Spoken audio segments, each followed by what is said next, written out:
샬롬. 오늘도 성경 일독 말씀 묵상에 함께 하시는 모든 성도님들을 주의 이름으로 환영합니다. 찬송가 452장 내 모든 소원 기도의 제목 함께 찬송하시겠습니다.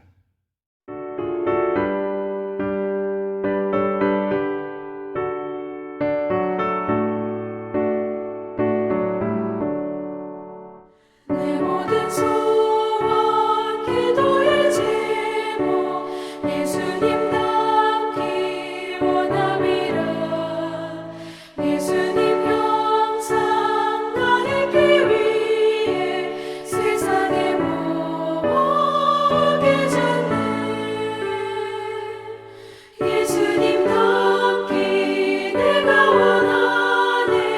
날 구원하신 예수님을 내 마음속에 지금 굳어서 주님의 형상이 지소서. 오늘 함께 나눌 말씀은 신명기서 24장 8절부터 9절 말씀입니다. 하나님의 말씀을 제가 봉독하겠습니다. 너는 나병에 대하여 삼가서 레위 사람 제사장들이 너희에게 가르치는 대로 내가 힘써 다 지켜 행하되 너희는 내가 그들에게 명령한 대로 지켜 행하라. 너희는 애굽에서 나오는 길에서 내 하나님 여호와께서 미리암에게 행하신 일을 기억할지니라. 아멘. 이 시간 함께 삼가하고 지켜 행하라 라는 제목으로 말씀 나누고자 합니다. 모세는 출애굽 2세대들 이제 곧 가나안 땅에 들어가 하나님 나라를 세워야 하는 이스라엘 백성들을 향해서 설교를 하고 있습니다. 그래서 신명기에는 3번의 설교가 나오는데 첫 번째는 1장부터 4장까지 지난 광야 40년을 돌아보면서 하나님이 어떻게 우리를 인도하셨는지에 대한 내용이 나오고 있습니다. 그리고 두 번째는 5장부터 26장까지 하나님의 인도하심을 받은 하나님의 백성들이 과연 어떻게 살아가야 하는가에 대한 내용들이 나오죠. 그리고 세 번째 설교는 27장부터 34장까지 앞으로 가나안 땅에 들어가서 이스라엘 백성들이 어떻게 살아야 할 것인가에 대한 내용들이 나오고 있습니다.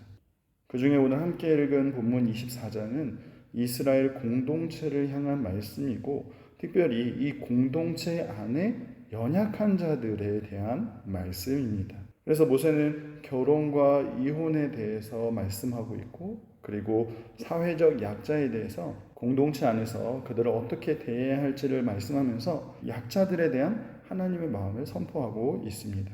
그런데 오늘 읽은 말씀을 보시면 모세는 이혼에 대한 규정과 또 고아와 과부와 같은 연약한 자들에 대한 규정 사이에 나병에 대한 이야기를 하고 있습니다. 8절 말씀을 다시 한번 보시면 너희는 나병을 삼가라 이렇게 말씀하죠.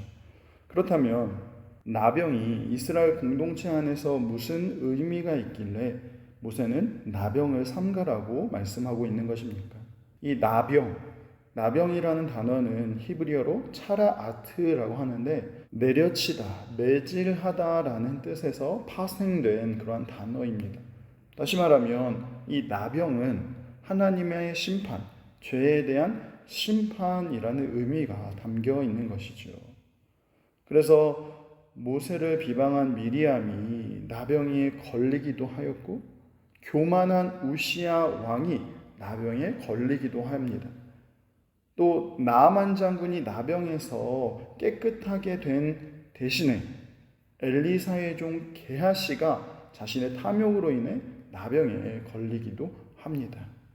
그래서 성경에서 나병에 대한 사건이나 나병에 대한 규례가 등장할 때 나병이 치료되었다, 나병을 치료한다라는 표현을 사용하는 대신에 나병에서 깨끗하게 되다, 깨끗하게 한다라는 표현을 쓰고 있음을 우리는 알 수 있습니다. 다시 말해서 이 나병은 일반적인 병의 의미보다는 죄와 연관되어 있음을 우리는 알 수 있습니다. 레위기 13장에 보면 나병에 관한 규례가 등장합니다. 나병 환자들은 어떻게 해야 됩니까? 자신의 옷을 찢고 머리를 풀어헤치며 윗입술을 가리고 부정하다고 외쳐서 자신이 나병 환자임을, 부정한 자임을 알려야 했습니다. 그리고 그는 반드시 부정한 자이기 때문에 공동체로부터 격리된 생활을 해야 했습니다. 그리고 나병 환자는 부정한 자이기 때문에 또한 나병 환자가 만진 것이나 그가 앉았던 자리를 많은 사람들이 피해서 다녀야 한 것이죠. 이 나병은 결코 사람의 방법으로는 치유될 수 없는 병입니다. 하나님이 치료해 주셔야만 나을 수 있는 병입니다. 그렇기 때문에 이 나병이 치유된 것을 제사장이 확인해야 하는 것이고, 그래서 나병에서 깨끗하여진 사람들은 다시 정결함을 입어서 공동체 안으로 받아들여지게 되는 것입니다. 그렇기 때문에 모세는 오늘 이스라엘 백성들을 향해서 나병에 대하여 삼가라라고 말씀하고 있습니다. 그리고 이 병은 부정한 병으로 취급되었기 때문에 이 병에 걸린 사람은 부정한 자이고, 이 부정한 자로 말미암아 공동체까지도 부정하게 될 수 있기 때문에 이 나병에 대한 규례들을 더욱 주의해서 더욱 힘써 지키라고 말하고 있는 것입니다. 그런데 오늘 본문을 다시 한번 보시면 모세는 나병에 대한 규례를 이야기하면서 애굽에서 나오는 길에 미리암이 나병에 걸렸던 것을 너희가 기억하라고 이야기합니다. 여러분, 출애굽할 때 무슨 일이 있었습니까? 민수기 12장에 보시면 모세가 구스 여자를 취하게 되는 사건이 나옵니다. 그러자 미리암과 아론이 이를 비방하면서 말하기를 여호와께서 모세와만 말씀하셨느냐 우리와도 말씀하지 아니하셨느냐 하며 여호와께서 이 말을 들으셨다 말씀하고 있습니다. 여러분, 이렇게 말하고 있는 미리암과 아론의 마음에는 어떤 마음이 있는 것입니까?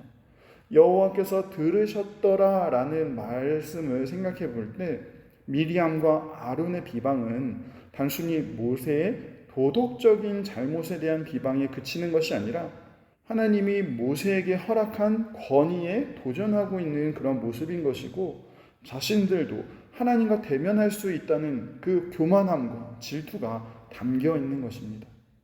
뿐만 아니라 모세가 잘못하면 하나님이 그 잘못에 대해서 심판하실 것인데, 지금은 미리암과 아론이 하나님의 자리에서 모세를 심판하고자 하는 그런 교만이 담겨 있다는 것입니다. 문제는 이러한 지도자들의 교만과 하나님의 권위에 대한 도전은 이스라엘 공동체를 완벽하게 무너뜨릴 수 있기 때문에 하나님은 미리암에게 하나님의 심판의 의미로서 나병을 걸리게 하셨다라는 사실입니다. 그리고 나병에 걸릴 때 어떤 일이 벌어졌습니까? 민수기 12장 10절 말씀을 보시면 구름이 장막 위에서 떠나갔고 미리암은 나병에 걸려 눈과 같더라. 아론이 미리암을 본즉 나병에 걸렸는지라. 하나님께서 이 미리암과 아론에게 진노하시고 미리암이 나병에 걸렸습니다. 그리고 그때 무슨 일이 일어났냐면 구름이 장막 위에서 떠나갔다라고 말씀합니다. 여러분, 여기서 구름이 상징하는 것이 무엇입니까? 구름은 하나님의 임재를 상징합니다. 하나님이 이스라엘 백성들과 함께 계심을 이스라엘 백성들에게 확인시켜주는 상징이 바로 구름입니다.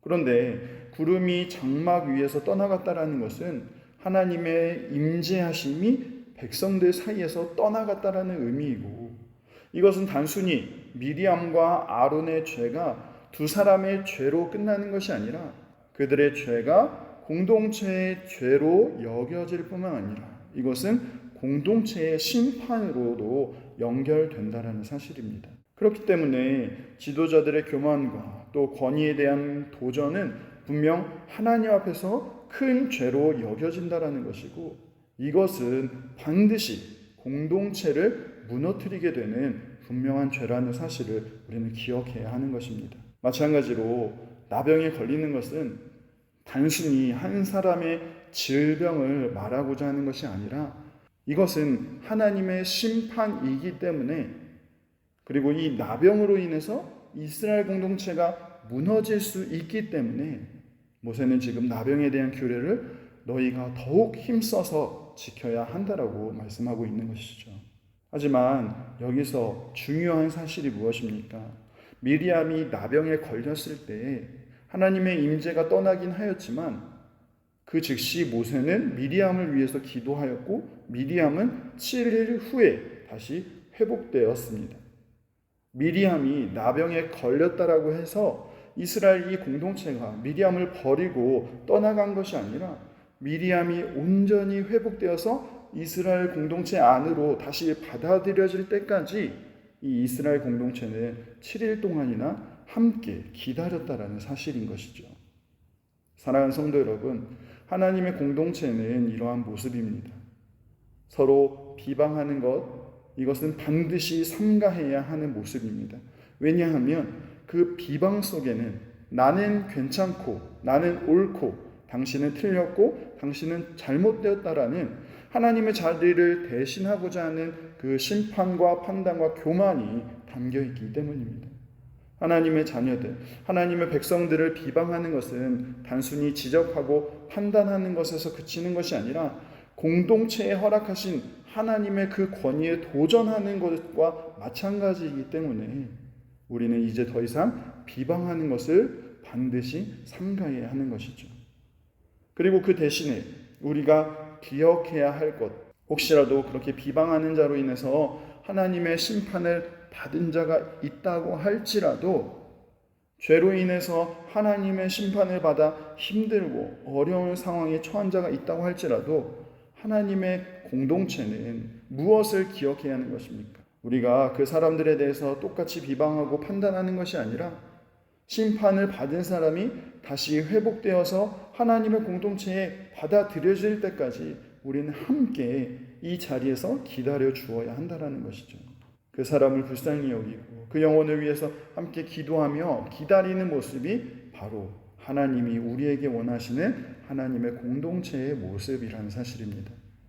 그래서 하나님은 오늘 본문 이후에 고아와 과부에 대한 이야기를 하시면서 그들을 사랑하고 그들을 품어야 하는 이유에 대해서 이렇게 말씀합니다.